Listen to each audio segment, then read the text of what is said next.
하나님 아버지 크신 은혜를 감사합니다. 지난 3일간 우리를 지키시고 인도하여 주셔서 하나님의 자녀로 살아갈 수 있게 하신 것을 감사를 드립니다. 오늘도 하나님 우리를 불러 주셔서 함께 모여 하나님의 성호를 찬양하며 이제 주의 말씀을 또 들으려고 합니다. 이 시간 우리가 하나님께 영광 돌리는 일이 정녕 우리에게 큰 기쁨이오니 하나님 홀로 영광받아 주시옵소서. 이 시간 우리가 하나님의 말씀을 들을 때 이 말씀이 온전히 들리게 하시고 우리의 심령이 열리게 하시며 하나님이 주시는 은혜를 풍성히 우리 삶에 채우게 하옵소서. 하나님 아버지, 우리 통영교회 모든 성도들의 삶을 지켜주시기를 간절히 원합니다.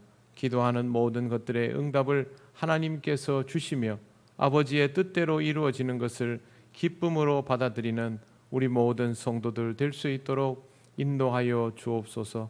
환우들 많이 있습니다. 하나님 그 아픔을 기억하여 주시고 치료하여 주시고 회복시켜 주시며 하나님의 영광이 그들의 삶을 통하여 드러나게 하여 주시옵소서.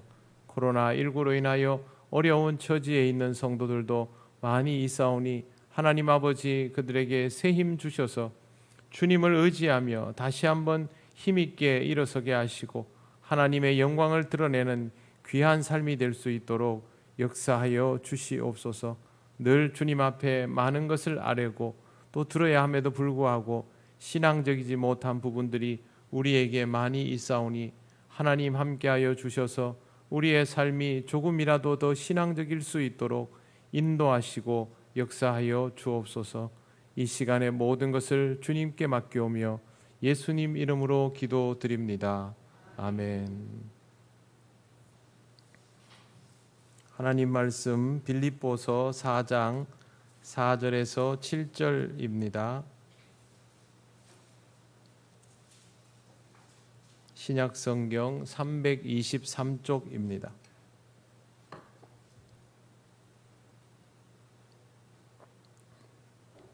빌립보서 4장 4절에서 7절 말씀을 우리 다 같이 한 목소리로 봉독하겠습니다. 주 안에서 항상 기뻐하라. 내가 다시 말하노니 기뻐하라. 너희 관용을 모든 사람에게 알게 하라. 주께서 가까우시니라. 아무것도 염려하지 말고 다만 모든 일에 기도와 간구로 너희 구할 것을 감사함으로 하나님께 아뢰라. 그리하면 모든 지각에 뛰어난 하나님의 평강이 그리스도 예수 안에서 너희 마음과 생각을 지키시리라. 아멘. 기도드리겠습니다. 하나님 아버지 은혜를 감사합니다. 부족한 종에게 오늘 이 말씀을 전하게 주셨사오니 온전히 전하며 이 뜻이 잘 전달되고 깨달아지도록 인도하여 주시옵소서. 예수님 이름으로 기도드립니다. 아멘. 네, 반갑습니다. 옆에 분들 인사 나누시겠습니다.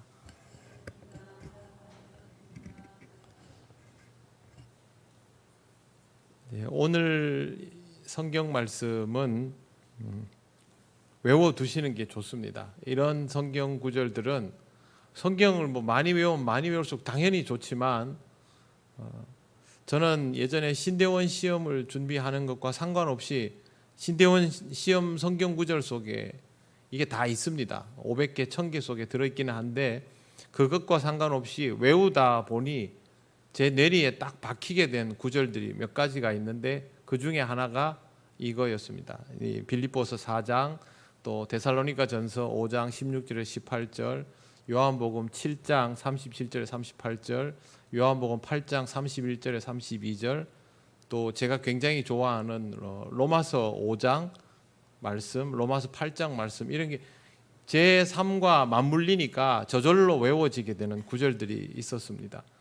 여러분에게도 권면하고 싶은 것은 읽다가 여러분의 마음에 물리는 성경 구절이 있으면 그거는 외워두시는 게 좋습니다. 왜 그러냐면 모든 순간에 성경책을 다 펼칠 수 있는 것은 아니지 않습니까? 하지만 외우고 있는 그 말씀은 내 머릿속에서 얼마든지 끄집어낼 수 있기 때문에 이런 상황들이 겹칠 때마다 이 말씀이 얼마나 힘이 되는지 모릅니다. 오늘 말씀도 모든 그리스도인이 외워두면 하나도 손해볼 것이 없는 그런 성경 구절입니다. 내용을 이제 함께 살펴보겠습니다.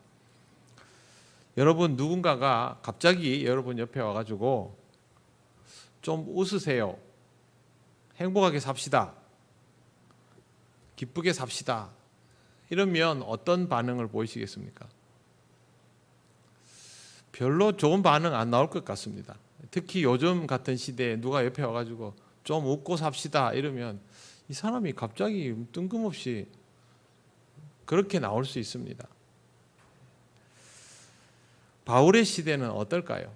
바울 시대의 그리스도인들에게 가서 이렇게 하면 어떨까라는 질문을 여러분에게 드립니다. 여러분, 우리가 지금 코로나 또 불경기, 스트레스 이런 것들이 많은데 지금 우리와 바울이 살고 있던 이 시대를 살아가고 있던 기독교인들 중에 누가 더 힘들까요? 우리가 힘들까요? 아니면 이분들이 더 힘들까요? 이분들이 100번 더 힘듭니다. 그 시대의 로마 제국에서 그리스도인으로 살아간다는 것 자체가 위태위태한 일일 수밖에 없습니다. 지금 당장 잡혀가지 않더라도 황제나 아니면 그 지배층에서 조금만 태도를, 많이도 아닙니다, 조금만 각도를 틀어도 이 사람들은 바로 붙들려 가거나 죽을 수 있는 사람들, 결국 얼마 지나지 않아서 전부 그런 처지가 되어버리는 참 위태위태한 삶을 살아가는 사람들입니다. 거기에다가 로마 안에서 살아남아야 하기 때문에 일상생활에서의 고충들도 같이 가지고 있죠. 그리고 이 사람들 중에 다수는 디아스포라들 아닙니까? 로마에 살면서도 로마인일 수 없는 사람들이 많았기 때문에 이들의 삶은 더더욱 어려울 수밖에 없습니다. 그리스도인으로 살아가고 있고 기쁨과 감사가 넘쳐야 되는 것은 알지만 현실적으로는 참 힘들게 살아가고 있는데 옆에 와가지고 좀 웃으세요, 기쁘게 삽시다 이러면 저는 기분 안 좋을 가능성이 높다고 봅니다. 그런데 오늘 바울이 하고 있는 말이 그렇게 들릴 수 있습니다. 지금 우리는 정말 힘든데, 어려운 시간을 보내고 있는데, 그래도 잘 견디어 나가고 있는데 주 안에서 기뻐하라, 내가 다시 말하노니 항상 기뻐하라. 누가 기뻐해야 되는 줄 모릅니까? 당연히 알지요. 그러나 쉽지 않다는 것이죠. 바울은 왜 이 두 표현을 굳이 해가면서 그렇게 강조를 하고 있을까요? 기뻐하라 때문이 아니고요, 여기 앞에 있는 주 안에서라는 말 때문에 그렇습니다. 주 안에서 제대로 있으면 기뻐하는 삶이 되기 때문이죠.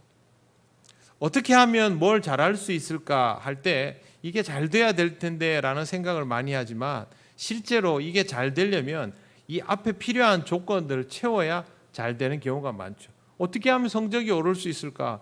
공부를 열심히 하고 있으면 성적은 올라가게 되어 있는 것이죠. 어떻게 하면 건강해질 수 있을까? 건강에 필요한 행동들, 즉 운동이나 제대로 된 식사나 수면이나 휴식을 잘 하면 건강해지는 것이죠. 마찬가지로 기뻐하려고 하면 제일 필요한 조건이 주 안에 있는 것입니다. 이 조건을 채우면 기뻐하라는 것은 따라오게 되어 있습니다. 그래서 바울이 주 안에라는 것이 너무 중요하기 때문에 기뻐하라는 말을 사실상 명령으로 하고 있다라는 것을 잘 보셔야 합니다. 우리도 마찬가지입니다. 주님 안에만 제대로 있으면 기뻐하게 됩니다. 주님 안에 있다 보면 기뻐할 수도 있는 것이 아니라 정말 주님 안에 있게 되면 기뻐하게 된다라는 것을 명심하시기를 바랍니다. 기뻐하게 되어야, 거꾸로 얘기하면 기뻐하게 되어야 이게 주님 안에 있는 삶입니다. 제가 자주 이런 비교를 합니다. 우리가 더 행복할까? 바울이 더 행복할까? 그러면 머리로는 바울이 더 행복하겠지. 그러면 그 행복한 삶을 여러분도 사시겠습니까? 그건 아니죠. 그렇게 생각하지 않죠. 실제로 그리스도인이라는 가치 기준에 맞추어 놓고 나면 분명히 바울이 더 행복합니다. 왜? 바울은 그리스도인으로서의 바램을 확실하게 실현하면서 그 은혜가 무엇인지를 우리보다 더 섬세하게 느끼면서 살았지 않습니까? 예수 믿는 게 뭔지를 우리보다 확실하게 많이 경험하면서 살았기 때문에 그게 더 행복한 게 맞습니다. 주 안에서는 그렇게 된다라는 것이죠. 말은 비슷합니다. 좀 웃고 삽시다. 기쁘게 삽시다. 하지만 그런 의미가 아닙니다. 주님 안에 있으면 기뻐하는 것이 당연하니 그렇게 기쁘게 살아라. 그런 말입니다. 우리는 서로에게 이런 마음으로 항상 기도하고 권면해 줄 수 있어야 합니다. 자, 옆에 분들에게 그렇게 한번 이야기해 보시기 바랍니다. 주 안에서 살아가시기 바랍니다. 네. 한 번만 더 하겠습니다. 항상 주 안에서 살아가시기 바랍니다. 네. 이것만 있으면 충분합니다. 정말 우리가 주 안에서 살아갈 수 있다면, 또 주 안에서 살아가는 시간이 늘어난다면 우리에게 있어서 모든 것들이 기쁨으로 다가오는 것을 경험하게 되기 때문입니다. 그러므로 저도 여러분에게 같은 마음으로 권면합니다. 주님 안에서 살아가시기 바랍니다. 그리고 주님 안에서 살아가기 때문에 누릴 수 있는 특별한 기쁨을 마음껏 누리시기를 바랍니다. 주님은 여러분의 삶을 은혜로 충만하게 채워주실 겁니다. 우리 그리스도인에게 기쁨이라는 것은 다른 게 아닙니다. 은혜가 충만한 삶이 기쁨인 것이죠. 세상 사람들은 이 의미를 잘 모릅니다. 세상 사람들은 내가 노력하고 또 그것에 무언가 상하는 결과가 오고 그 이상의 무언가가 주어지고 이러면 기쁘지만, 우리는 하나님이 우리를 얼마나 사랑하시고 우리의 삶에 우리가 채울 수 없는 것들을 채움받을 때 그걸 기쁨으로 받아들입니다. 그래서 은혜 충만한 삶, 이 말만 들어도 우리는 기분이 좋아지는 것이죠. 하나님의 은혜가 여러분에게 충만하게 되시길 바랍니다. 그리고 그걸 느끼면 느끼는 만큼 더욱더 기쁨이 넘치는 그런 삶을 사시게 될 것입니다. 바울이 왜 이렇게 기뻐하라고 하느냐? 이유는 5절에 나옵니다. 5절 보시면 너희 관용을 모든 사람에게 알게 하라. 주께서 가까우시니라. 우리의 관용, 우리의 너그러움을 모든 사람이 알게 하려면 먼저 우리가 기쁨이 충만해야 합니다. 자, 새까만 컵이 있습니다. 이 컵 안에 무엇이 들어있는지를 모릅니다. 그걸 알려면 여기다가 계속 물을 붓는 수밖에 없죠. 차고 넘치면 안에 내용물이 나오지 않겠습니까? 안에 좋은 게 들어있으면 그걸 계속 부으면 넘치겠죠. 우리가 다른 사람들에게 무언가를 나누어 주려면 내 안에 그것이 차고 넘쳐야 나누어 줄 수 있지, 내게 계속 쪼그라드는데 계속 퍼줄 수 있는 사람은 세상에 존재하지 않습니다. 물론 물질을 가지고 국한시켜서 이야기하는 것은 아닙니다. 우리의 삶 속에 하나님의 은혜가 차고 넘쳐야만 다른 사람에게 나누어 주어도 내 것을 빼앗긴다라는 생각을 하지 않는 것이죠. 여러분이 가지고 있는 것 중에 부유함이 무엇인지를 잘 생각을 해보시길 바랍니다. 그 부유함은요, 항상 내게 채워지는 부유함인가를 또 생각해 보시기 바랍니다. 그게 항상 나에게 채워지는 부유함이면 다른 사람을 아무리 준다고 해도 이게 아깝다는 생각이 들지 않습니다. 왜? 나는 계속 공급받고 있기 때문이죠. 그리스도인은요, 이게 있어야 됩니다. 그리스도인이 이걸 가지지 못하면 너그러움이 생기지 않습니다. 관용에 대해서 제가 지난주에 목회서신에 썼는데요. 프랑스어로 똘레랑스라는 게 원래 어디서 나오냐면 비옥한 토지, 풍요로운 땅, 이런 어원을 가지고 있습니다. 즉 내가 넉넉해야만 해줄 수 있는 것이 관용이라는 뜻이죠. 그래서 여기에 나오는 관용도 마찬가지입니다. 우리에게 있어서 기쁨이 충만해야 된다는 거죠.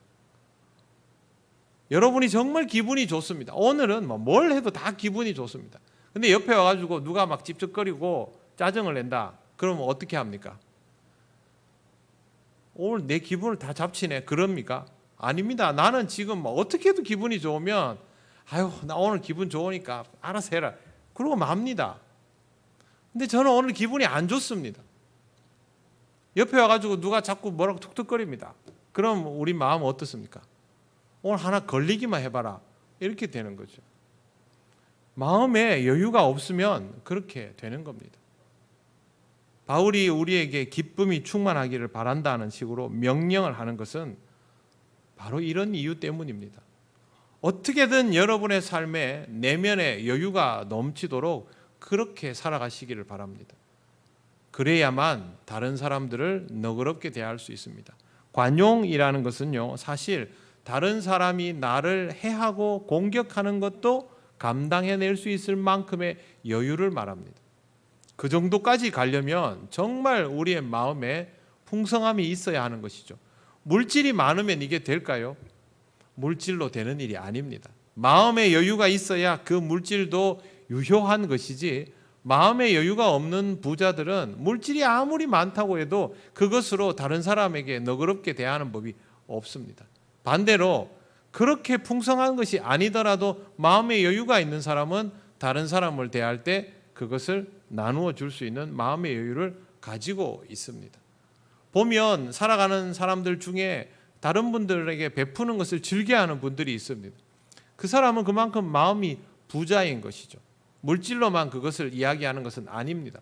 여러분의 마음이 다른 사람들을 바라다 볼 수 있는 여유가 얼마만큼 있는지를 항상 보시기 바랍니다. 나도 모르게 다른 사람들을 보면 경직되고 불편한 기색이 든다면 그건 지금 그 상대방의 문제가 아니라 나에게 여유가 그만큼 없는 것입니다. 조금 더 나은 모습을 가질 수 있어야만 합니다. 그리스도인이 이렇게 관용적인 삶을 살아갈 수 있으면 어떤 일이 발생하느냐? 박해를 받으면서도 그 사람들을 공격하지 않고 오히려 자기의 모습을 그리스도인답게 지켜가게 되는 것이죠. 로마의 박해가 심해졌죠. 그런데 그리스도인들이 소멸되었습니까? 그렇지 않습니다. 박해가 심해지는데도 불구하고 복음은 점점 더 전해져 나갔습니다. 그러다가 로마가 기독교화 되었죠. 반대로 아메리카 대륙이나 동남아시아나 아프리카에 기독교인들이 들어갔습니다. 그런데 거기에는 복음이 쉽게 뿌리 내려지지 못했습니다. 미국 땅에는, 남아메리카 땅에는 어떻게 복음이 뿌리를 내렸느냐? 백인들이 거기를 정복하고 살았기 때문에 뿌리를 내린 것이죠. 정복하지 않았으면 거기도 복음이 안 들어갔을 겁니다. 무엇이 다릅니까? 이 기독교인들은 그들과 함께 더불어 살아갈 마음의 여유는 없었던 사람들이죠. 인디안들의 땅을, 흑인들의 땅을 뺏기에 바빴던 사람들이죠. 그들과 함께 문화를 나누는 그런 마음이었다면, 삶을 나누고 복음을 전하는 것이 우선이었다면, 지금 동남아시아 지역, 아프리카 지역은 전부 기독교인이었을 겁니다. 부유하지만 여유가 없던 당시 기독교인들의 실태가 이런 엄청난 결과를 만들어 놓은 겁니다. 지금 거기에 다시 복음을 전하기 위해서 선교사들이 목숨을 걸고 들어가지 않습니까? 그것에 대한 책임은 사실 그 옛날 백인들이 다 져야 합니다. 우리도 마찬가지이죠. 마음의 여유를 가지지 않고 누군가를 대하면 그것은 복음 전하는 일에 득이 되는 것이 아니라 해가 될 수밖에 없습니다. 바울이 그것을 경계하며 말하고 있죠. 너희 관용을 모든 사람에게 알게 하라. 주께서 가까우시니라. 주님 오실 날이 얼마 남지 않았다. 그러니 우리는 제대로 된 모습을 가지고 신앙생활 잘 하면서 다른 사람들에게 그리스도인의 정체성이 무엇인지를 제대로 보여줘야 된다. 그래야 복음이 전해지지. 이렇게 말하고 있는 것입니다. 그러므로 우리는 이 말씀을 잘 헤아리며 살아갈 필요가 있습니다. 내가 기뻐하면 나도 여유롭고 다른 사람도 잘 대할 수 있습니다. 그러니까 서로가 다 잘 되는 것이죠. 우리는 기뻐하지 않을 이유가 하나도 없습니다. 행복하게 사는 것이 더 좋지 않습니까? 주님 안에 있으면 이 모든 일들이 이루어진다는 것을 꼭 기억하시고 주님 안에서부터의 삶을 시작하시기를 바랍니다. 그 다음에 나오는 표현을 보시면 아무것도 염려하지 말고 라고 되어 있습니다. 아무것도 염려하지 말고 라는 말은 걱정할 것이 하나도 없다 이런 말이 아닙니다. 아무것도 염려하지 말고 라는 말은요, 걱정할 거리가 많지만 그것을 걱정하지 말고 이렇게 하는 겁니다. 걱정거리가 하나도 없으면 바울이 이 말을 할 이유가 있습니까? 잘 지내라 이러면 되겠죠. 그게 아니라 걱정거리 투성이이기 때문에 이렇게 말하는 겁니다. 여러분도 누구에게 말할 때 걱정하지 마세요, 염려하지 마세요, 누구한테 이런 말 합니까? 걱정하고 있는 사람, 염려하고 있는 사람한테 이 말 하지 않습니까? 똑같습니다. 바울은 지금 빌립보 교인들이 걱정거리, 염려거리가 많다는 걸 알고 있습니다. 그러나 거기에 붙들리지 말라는 것이죠. 우리 인생은 걱정과 염려투성이입니다. 이걸 걱정하지 않을 방법이 무엇일까? 내 역량이 더 좋아지면 걱정을 하지 않을까? 그렇지 않습니다. 잘 들어보십시오. 아직 경험하지 않은 시간이기 때문에 역량이 충분하여도 변수가 있을 수 있기 때문에 걱정이라는 것을 인간은 할 수밖에 없습니다. 이걸 극복하는 방법은 하나님께 나를 믿고 맡기는 것밖에 없죠. 우리에게는 전혀 경험되지 않은 시간은 하나님에게는 이미 소유된 시간입니다. 우리는 한 치 앞을 내다보지 못해도 하나님은 이미 그 시간의 주인이시기 때문에 내가 그 시간을 염려하는 것보다 하나님께 맡겨 놓는 것이 낫다는 것이죠. 바로 그런 이유입니다. 내일에 대한 주권이 하나님께 있기 때문에. 그러면 우리가 어떤 식으로 하나님께 내 삶을 맡길 수 있을까? 바울은 이렇게 말합니다. 모든 일에 기도와 간구함으로 너희 구할 것은 감사함으로. 여기서 중요한 게 있습니다. 기도와 간구와 감사를 따로따로 설명하는 것을 많이 들어보셨을 텐데 이 세 가지는 한 세트입니다. 이거 따로가 아닙니다. 한 세트라는 것을 꼭 기억을 하십시오. 먼저 기도는 하나님과 친밀한 관계로 들어가는 것이 기도입니다. 평소에 우리는 죄를 워낙 많이 짓고 하나님이 마치 계시지 않는 것처럼 행동하며 살아가다 보니까 하나님과 연결이 안 되어 있는 듯한 상태로 있습니다. 기도가 뭐냐 하면 하나님과 연결하는 겁니다. 컴퓨터 할 때 인터넷 하려면 뭐 해야 됩니까? 인터넷 선이 꽂혀야 되죠. 랜선을 하든지 와이파이를 하든지 해야 되죠. 기도는 바로 이렇게 인터넷 선을 꼽듯이 하나님과 연결하는 것이 기도입니다. 그런데 바울이 간구를 따로 언급하고 있습니다. 그건 기도가 간구에 초점이 맞추어져 있지 않다라고 말하려고 기도와 간구를 떼놓은 것입니다. 먼저 우리의 신앙에서 기도가 중요한 이유는 하나님과 연결이 제대로 되어야 합니다. 예를 그냥 좀 단편적으로 예를 들어 드리겠습니다. 이걸 뭐 실제로 할 때 어떻게 해야 되는지 모를 수도 있기 때문에 이렇게 하시면 조금 쉽습니다. 하나님 아버지, 이렇게 하나님의 이름을 부르는 것, 기도하면서 우리 기도 시작할 때 하나님 아버지 이렇게 부르지 않습니까? 그 다음에 하나님 저에게 말씀하여 주시옵소서, 하나님 저 여기 있습니다, 저에게 이야기해 주십시오. 이게 하나님께 연결하고자 하는 우리의 태도입니다. 방법은 뭐 여러분이 어떤 언어를 사용하든 어떤 생각을 하든 그건 자유이지만 아주 단편적으로 말씀하시면 그렇습니다. 말씀드리면 그렇습니다. 하나님 아버지, 지금 저는 이렇습니다. 하나님 지금 제 상태가 이렇습니다. 하나님 제가 걱정 없이 막 돌아다니는 것 같은데 매일 잠이 안 옵니다. 하나님 제 인생에는 별로 만족한 것이 없습니다. 그래도 예전에보다 사는 게 참 편안하고 좋아졌는데 그런데 하나님 저는 참 힘듭니다. 이렇게 하나님 앞에 우리가 기도할 때가 있지 않습니까? 이게 기도입니다. 그냥 이렇게 내놓습니다. 하나님 뭘 해주십시오. 그게 아니라 나의 지금 있는 그대로를 하나님에게 다 내려놓는 것이죠. 그러면 하나님이 여기에 대하여 무언가를 말씀하시고 표현하여 주실 겁니다. 그걸 기다리며 우리가 먼저 내어놓는 것이 바로 기도의 출발입니다. 이렇게 하고 나서 하나님의 존재를 깊이 느끼면서 더욱더 깊은 기도로 들어가게 됩니다.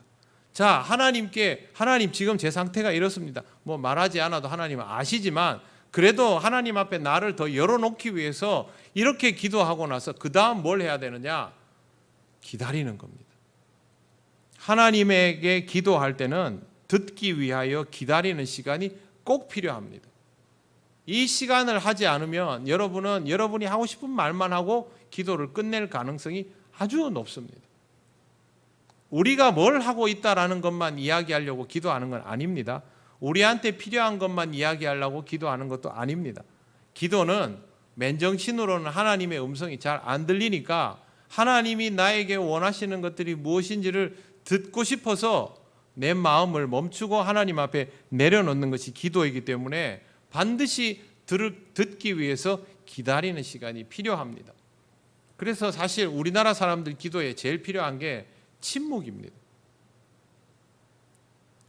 하나님이 말씀하시려고 그러면 예수님 이름으로 기도합니다. 아멘 이러고 눈 뜨고 가거든요. 그렇게 하지 마시고 하나님 앞에서 기다리는 시간을 꼭 가지시기 바랍니다. 특별히 구할 게 없으면요, 하나님 제가 이렇습니다, 그러고 있으면 됩니다. 예전에는 수도사들은 이렇게 했습니다. 하나님 나를 불쌍히 여기소서, 이것만 하루 종일 했습니다. 어차피 내용은 똑같지 않습니까? 하나님 앞에 우리가 기도할 때 내용 궁극적으로 하나님 저를 불쌍히 여겨 주시옵소서, 이거밖에 없으니까 그것만 하루 종일 했습니다. 그러다가 하나님이 말씀하여 주시는 것들이 들리고 깨달아지고 하니까 그것들이 계속 유효한 영성 훈련으로 이어져 왔던 것입니다. 하나님이 나한테 무슨 말씀을 하시나, 하나님이 나에게 뭘 보여주시나, 어떻게 행하라고 하셨나, 여러분 갑자기 뭐가 막 들리고 막 이거다 이러고 100% 확신하실 수 있습니까? 그럴 수 없지요. 하나님이 말씀하여 주시는 것인가 아닌가에 대한 완벽한 구별이 우리가 될 만큼의 수준이 안 됩니다. 그래서 뭐가 필요하냐 하면 성경 말씀에 대한 이해도가 꼭 있어야 됩니다. 이게 하나님의 뜻인지 아닌지를 구별할 정도는 돼야 된다는 것이죠. 그래야만 엉뚱한 짓을 하지 않습니다. 그리고 하나님께서 나에게 일러주신 걸음을 가보면 하나님께서, 하나님이 하시는 일은요, 하나님께서 그 길을 인도해 주십니다. 물꼬를 열어 주십니다. 그러면 우리는 그 물꼬를 따라서 가면 되는 것이죠. 막히면 어떻게 합니까? 아닌가 보다 하고 접어야죠. 하나님 저는 이걸 꼭 해야 되겠어요, 한번 우겨 보십시오. 그러면 한 번 더 봐줄지 모르겠지만 저는 기본적으로 그렇게 받아들여 왔습니다. 하나님이 열어주시는 물꼬를 따르고 아니면 꺾는 수밖에 없습니다. 우리가 뭐라고 하나님 앞에서 하나님 저는 이렇게 해야 되겠습니다, 그렇게 합니까? 어차피 잘 몰라서 하나님한테 물었고 하나님이 답을 주시면 선택의 여지도 없는데, 그래서 제가 여러분에게 권면하고 싶은 것은 하나님이 여러분에게 길을 열어주시고 말씀하여 주시고 깨닫게 하여 주시면 조심스레 그 길을 앞서가지 마시고 따라가시기 바랍니다. 반보가 늦어도 괜찮습니다. 반보가 늦는다고 하나님의 역사가 안 이루어지는 것도 아니고 우리가 서두른다고 그게 빨리 이루어지는 것도 아니고 하나님의 역사는 하나님의 때에 맞게 이루어지는 거니까 우리는 하나님을 따르면 됩니다. 거기서 멈추면 되는 것이고 가라 하면 가면 되는 것이죠. 어차피 내 일이 아닌데, 내 인생이라도 내 마음대로 못하는 일인데 그걸 뭐하러 고집을 하겠습니까? 그렇게 따라가다 보면 점점 더 여러분이 가야 할 길들이 선명하게 보여지게 되어 있습니다. 제일 중요한 것은 하나님과 연결되어 있는 겁니다. 연결만 되어 있으면 하나님의 것이 자연스럽게 나에게 들어오면서 내가 하나님 앞에 맞추어져 가기 때문에 시간이 지날수록 더 순종하는 모습을 가지게 됩니다. 거기서 간구가 나옵니다. 간구라는 것은요, 구하는 것이죠. 그런데 우리가 아는 것처럼 우리가 원하는 것을 구하는 것이 아니라 하나님께서 들어주실 만한 것들을 구하는 것이 간구의 진짜 모습이 되어야 합니다. 처음에는 이것도 구하고 저것도 구하겠지요. 그런데 성경에 뭐라고 되어 있습니까? 무엇을 구하든지 들어주시는데 어떻게 조건이 달려 있습니까? 아버지의 뜻대로 구하는 것을 들으십니다, 이렇게 되어 있습니다. 그러니 우리의 간구가 이미 조건이 달려 있는 겁니다. 그럴 수밖에 없는 것이 하나님은 선하십니다. 하나님은 공의로우십니다. 하나님은 사랑이십니다. 그러면 우리가 하나님께 이 조건에 위배되는 것들을 이루어 달라고 구하면 하나님이 들어주실 수 있습니까, 없습니까? 들어주시면 안 되죠. 그걸 들어주시면 하나님이 하나님답지 않게 되는 거잖아요. 하나님은 선하게 되는 일을 조건에 맞추어 사셔야 되고 공의로우심을 채우는 조건에 맞게 역사하셔야 됩니다. 이건 하나님이 능력이 없어서 그렇게 하지 않는 것이 아니라 하나님답기 때문에 우리의 기도를 거절할 수도 있는 것이죠. 그래서 우리가 하나님께 간구하고 응답을 받으려면 결국 기도를 통하여 우리가 하나님께 맞추어지면서 간구도 그 연장선상에서 해야 된다는 것이죠. 신앙이 좋아지면 좋아질수록 아무거나 막 구하지 않습니다. 신앙이 없는 사람은 뭐 기도할까요?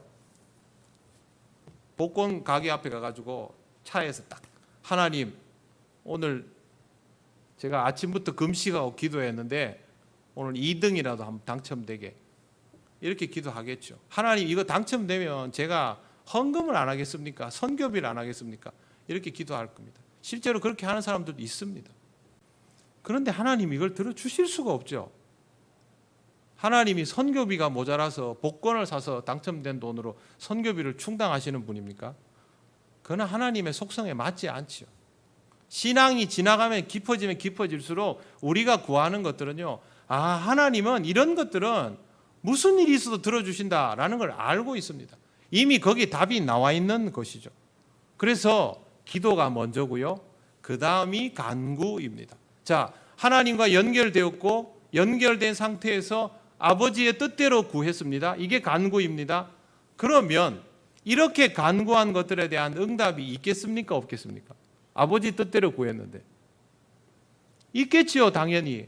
이게 꼭 나한테 와야 그때 감사하다고 그럽니까? 아니면 내가 이미 구할 때 이 일이 이루어질 것이라는 확신을 여러분 가지고 있습니까?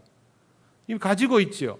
내가 아버지의 뜻대로 구하는 일은요, 하나님이 이미 나 같은 사람들에게 많이 들어주셨던 일이고 하나님이 이미 기뻐하시는 일들이니까 내가 좋은 걸 구하면 하나님은 당연히 응답해 주십니다. 그런데 내 신앙이 좀 좋아지면서 하나님께 그런 것들을 이미 구했단 말입니다. 그러면 우리는 100% 확신하죠. 하나님은 이거 들어주신다. 그래서 구할 것을 감사함으로입니다. 간구에 벌써 응답이 있는 것이죠.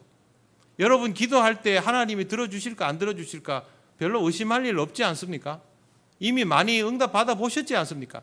요거는 내가 딱 구하면 하나님이 시간은 언제인지 몰라도 이건 하나님이 응답해 주신다. 그거를 우리가 주저하지 않고 구하죠.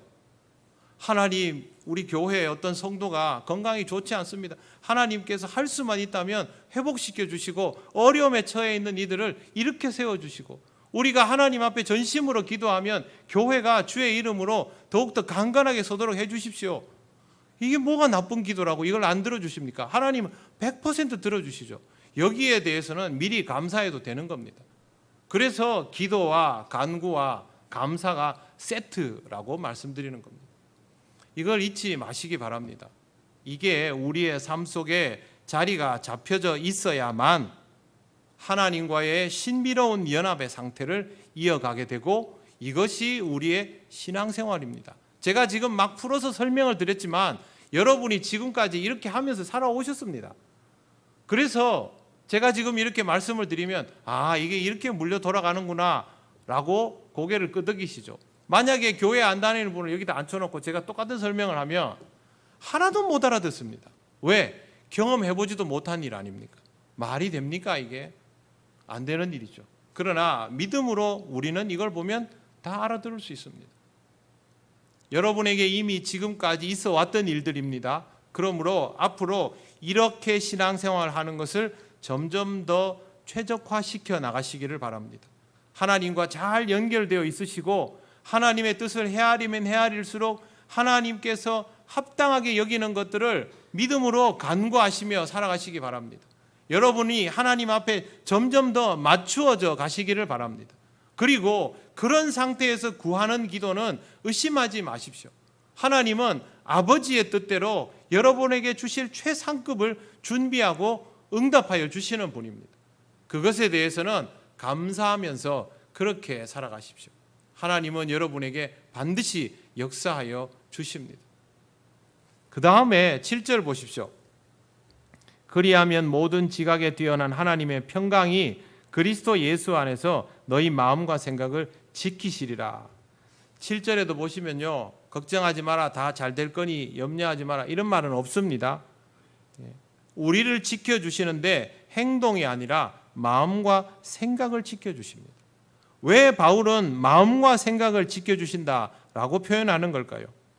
마음과 생각이 지켜져야 우리 자신이 지켜지기 때문입니다. 우리의 행동도 마음과 생각의 지배를 받으니 하나님의 평강이 먼저 우리의 내면을 안정화시켜야 하는 것이죠. 내면이 안정화되는 것은요, 엄청나게 큰 위력이 있습니다. 2차 대전 당시에 독일군들이 유태인을 몰살시키기 위해서 수용소를 만들어서 수용을 했습니다. 그런데 독일군들이 그냥 유태인들을 막 죽이려고 하니까 자기들도 양심에 좀 걸리적거리는 거예요. 거리낌이 생겼습니다. 그래서 독일군 장교들 지도부에서 아이디어를 냈습니다. 유태인 수용소에 3만 명이 넘는 사람들이 수용되어 있는 곳에 화장실을 한 곳만 마련한 겁니다. 여러분, 3만 명 넘는 곳에 화장실 한 개면 어떻게 되겠습니까? 이건 지옥입니다. 총 맞아 죽기도 전에 사람들이 다 죽을 판입니다. 유태인들이 견디지를 못하고 아무데나 배설을 하기 시작합니다. 몰골은 엉망이 되지요. 물도 주지 않습니다. 짐승이 되어가는 겁니다. 외모가 엉망이 되어갔죠. 수염은 깎지도 못하고 머리는 봉두남발에. 그래서 독일군들이 그때부터 부담을 훨씬 덜 느끼고 유태인들을 죽여나가기 시작합니다. 매일매일 사람을 불러서 처형을 시킵니다. 그렇게 처형을 시킬 때 죽이지 못한 사람들이 있었습니다. 어떤 사람들이냐면 이 와중에도 깔끔한 용모를 해가지고 매일 도열해서는 유태인들, 그들은 도저히 죽일 수가 없었습니다. 이 사람들은 어떻게 그렇게 했느냐? 새벽 4시 반에 물을 한 컵씩 줍니다. 그러면 대부분의 사람들은 이 물을, 따뜻한 물이니까 새벽에 이 물을 주면 그냥 벌컥벌컥 마십니다. 그런데 이 극소수의 유태인들은 이 물을 가지고 목만 축이고 남겨뒀다가 조금 해가지고 세수하고 자기 옷에 물 찍어가지고 닦을 때 닦고 양치질, 천으로 양치질하고 유리 조각 주워다가 그걸로 면도하고 그 물로 하루를 버티고 불러내서 처형시키려고 도열시킬 때 머리 반듯하게 넘겨가지고 사람 모습을 하고 서 있었던 겁니다. 아무리 잔혹한 독일군이라도 이미 스스로 짐승이 되어버린 사람들을 죽이는 일보다 이렇게 깔끔하고 맑은 눈을 하고 서 있는 사람을 죽이는 일은 힘들었던 겁니다. 어려운 상황에서 자기를 지킬 수 있다는 것이 얼마나 무섭고 위력적인 일인지를 이 사건은 우리에게 잘 보여주고 있습니다. 저는 이 내용을 보면서 그 생각이 들었습니다. 우리가 살고 있는 이 세상은 뭐가 다른가? 뭐 다를 거 없지요. 우리도 이 세상을 살아가다 보면 자기도 모르는 사이에 짐승처럼 되어갑니다. 이성을 잃어갑니다. 그러나 이 시대에도 이렇게 용모를 반듯하게 지키는 사람들처럼 자기의 정체성을 지키는 사람들이 있습니다. 그게 다른 이도 아닌 바로 우리 그리스도인들이어야 한다는 것이죠. 그걸 하려면 주님께서 우리의 마음과 생각을 지켜주셔야만 할 수 있습니다. 우리 개인의 역량으로 이걸 할 수 있을까요? 정신력이 좋은 사람이 조금 더 가능성을 보일까요? 그렇지 않습니다. 인간은 자기의 한계 앞에서 누구나 다 꼬꾸라집니다. 그러니 그 한계를 뛰어넘을 수 있으려면 우리의 마음과 생각을 지켜주시는 하나님의 평강이 있어야 하는 것이죠. 하나님의 평강은 어떤 것이냐? 모든 지각에 뛰어난 하나님의 평강입니다. 모든 지각에 뛰어나다는 말은 어떤 상황과 조건에 대하여서도 인지가 가능한, 파악이 되는, 대처가 되는 그런 하나님의 평강이라는 것이죠. 우리는 그게 안 되지만 하나님은 다 되시기 때문에 이런 하나님의 평강이, 하나님의 여유가 우리의 마음과 생각을 지켜주시면 우리는 능히 그렇게 할 수 있다는 겁니다. 여러분, 이 시대에 다른 사람들을 보며 그들의 모습에 영향받으며 살아가는 것이 당연하다고 느껴질 수도 있겠지만 저와 여러분은 그렇게 되지 않고 주님을 바라보고 주님께 영향을 받으며 주님을 닮은 모습을, 이 정체성을 잘 지켜나갈 수 있으면 좋겠습니다.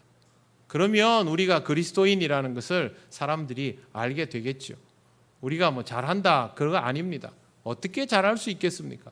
잘 못하지만 그럴수록 더욱더 평정심을 지키기 위하여 주님께 의지하고 나는 그리스도인이다 라는 생각을 항상 하면 되는 것입니다. 우리는 거기까지 하면 됩니다.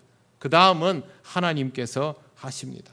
살아오면서 걱정과 근심이 많은 것을 잘 압니다. 앞으로도 어려운 일들이 우리에게 얼마든지 다가올 수 있습니다. 그러나 그러한 일들을 겪을 때마다 오늘 우리가 읽은 이 말씀을 꼭 기억하시기를 바랍니다. 그래서 제가 여러분 머릿속에 새겨두라고 말씀을 드린 겁니다. 이 말씀은 내가 줄줄 외울 수 있을 정도로 그렇게 기억하여 두셨다가 어렵고 힘든 순간이 오면 하나님 앞에 기도하면서 이 말씀을 늘 하나님 앞에서 그렇게 외치고 그렇게 여러분의 삶 속에 새겨 나가시기를 바랍니다. 하나님을 더 아는 만큼 하나님께 더욱 가까이 나가십시오. 기도 열심히 하시고 하나님과 온전히 연결되며 하나님의 뜻을 아는 만큼 그 안에서 마음껏 하나님의 뜻대로 간구하시기를 바랍니다. 그리고 하나님이 응답하여 주시는 것을 믿음으로 감사하며 그것이 이루어질 것에 맞추어서 거기 가서 기다리시는 여러분이 되시기를 바랍니다. 하나님은 역사하여 주셔서 여러분의 삶이 이러한 것들을 누리며 점점 견고하고 평안하여질 수 있도록 인도해 주실 것입니다. 꼭 승리하시는 여러분 되시기를 바랍니다. 기도드리겠습니다. 하나님께 오늘 이렇게 기도하면 좋겠습니다. 하나님 아버지, 기도와 간구와 감사로 이어지는 삶을 살아가게 하시고 우리의 마음과 생각을 지켜주셔서 어떤 상황에도 그리스도인다운 모습으로 살아가며 하나님의 영광을 드러내는 삶이 되게 하여 주시옵소서. 다 같이 기도드리겠습니다. 아버지 하나님, 은혜를 감사합니다. 너무도 약하고 약한 우리들이지만 하나님 오늘까지 인도하여 주셔서 이렇게 신앙으로 살아올 수 있도록 도우신 것을 감사합니다.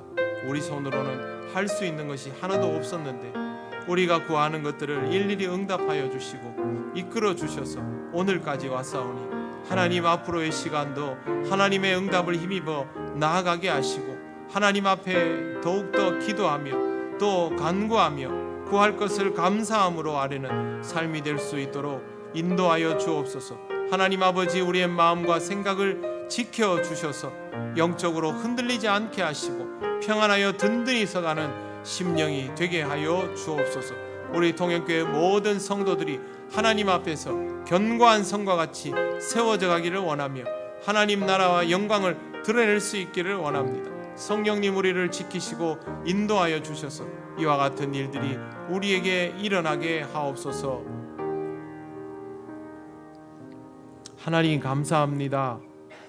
절망에 빠져있던 우리를 희망으로 다시 채워주시고 두렵고 약한 마음뿐이었던 우리를 이렇게 그리스도인으로 살아오도록 인도하여 주신 것을 감사드립니다. 그동안 하나님 우리의 기도에 답하여 주셔서 우리가 시험에 들고 실족하지 않도록 도우심을 감사합니다.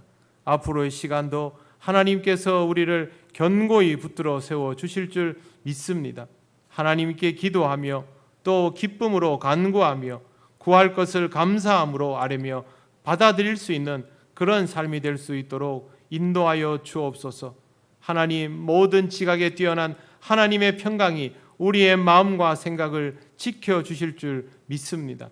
우리 뜻대로가 아닌 하나님의 뜻대로 이루어지는 우리의 삶이 될 수 있도록 역사하여 주시옵소서. 부족한 우리를 통하여 하나님의 영광이 더욱 드러나게 될 것을 믿사오며 예수님 이름으로 기도드립니다. 아멘.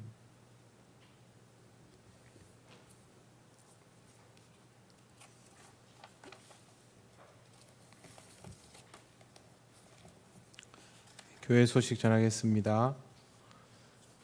영적 성장을 위한 가을 새벽기도회가 월요일부터 지금 계속되고 있습니다. 제가 선착순 50명 딱 그랬는데 숫자를 거의 맞춰 오셔서 감사합니다.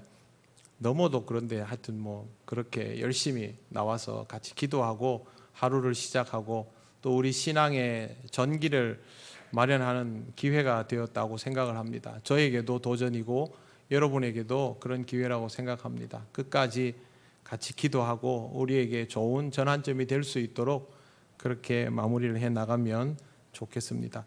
형편이 맞지 않아서 오시지 못하는 분들은 유튜브를 통해서 또 보시는 걸로 알고 있습니다. 그렇게 하면서 여러분의 신앙에 좋은 계기를 만들어 가시기를 바랍니다.